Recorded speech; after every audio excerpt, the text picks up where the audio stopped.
वालेकुम वरहमतुल्लाहि वबरकातुहू। नाजरीन, मैं आज आपको हज़रत मूसा अलैहिस्सलाम की एक दुआ पेश करूंगा। वो दुआ जिसके ज़रिए आप अपने ज़बान की लुकनत को दूर कर सकते हैं और आप अपने क़ुव्वत हफ़्ज़ा को तेज़ कर सकते हैं।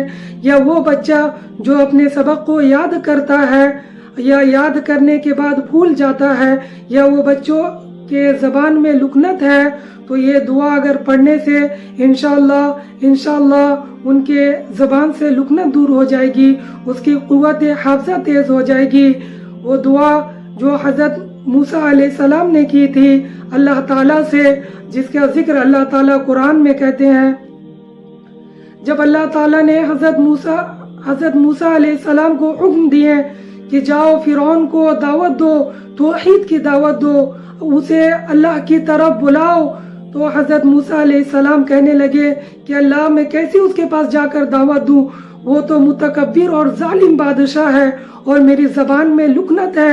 हज़रत मूसा अलैहिस्सलाम जब छोटे थे तो गरम कोई चीज़ अपने ज़बान पर रख लिए थे, जिसके वजह से उनके ज़बान में लुकनत आ गई थी।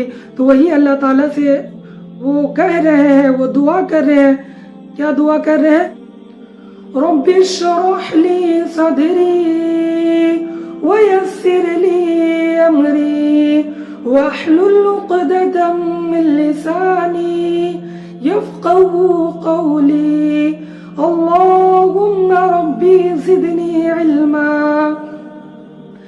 क्या मेरे रब मेरे सीने को खोल दीजिए और मेरे काम को आसान बना दीजिए और मेरी ज़बान की लुकनत को दूर कर दीजिए, ताकि लोग मेरी बात को समझ सके।